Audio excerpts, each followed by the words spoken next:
you doing with the potatoes on the floor? I put them there. We always cook our potatoes on the floor. Oh. Oh. Where's Effie? She's in bed with poison ivy. Oh, my gosh. I have to cook the dinner. Only everything's gone wrong. The stove gets too hot and things burn, and then it gets too cold and things won't cook at all, and here, you'll have to help. What'll I do with them? Wash them off and set them back in the stove. Nobody but you'll ever know they've been on the floor. All right.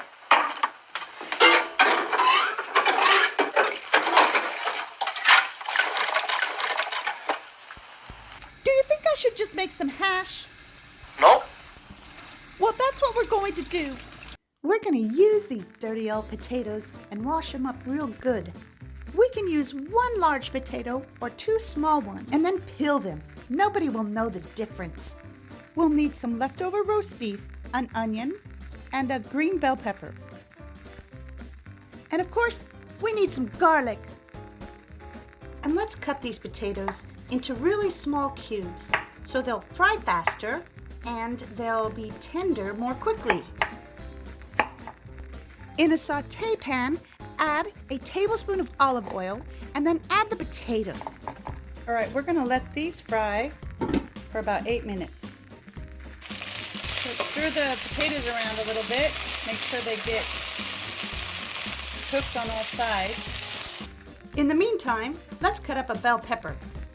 Cut them into little strips, and then we're gonna chop them into little pieces.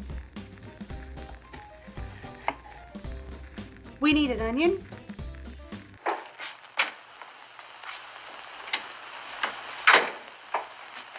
Good evening, Nancy. Oh, Miss Gregory.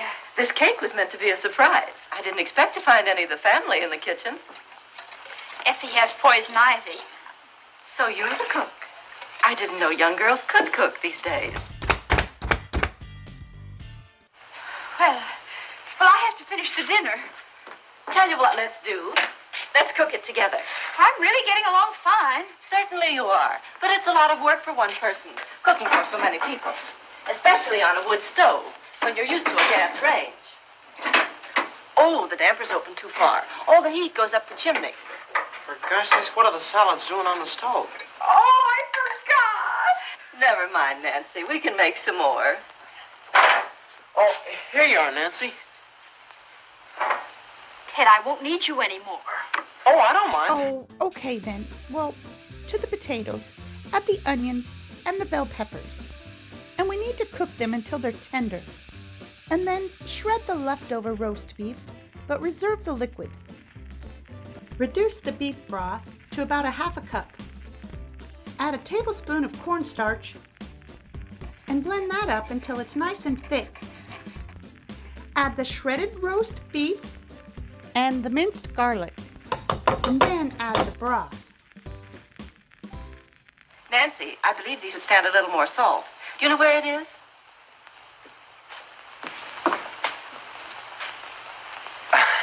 Nothing like having things handy. Yes, indeed. Ted, you better go in with the others and tell Dad I want to see him. Oh. So there.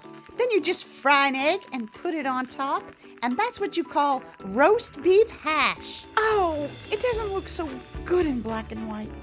There, that's much better, sort of. Something easy to make for dinner. There, now see what I mean? Yeah. Ted, stop eating those strawberries. There won't be enough for dinner. Okay. Oh, now look what you've done. You've ruined the biscuits. I've ruined your biscuits. Well, holy cats, I didn't even touch them. Oh,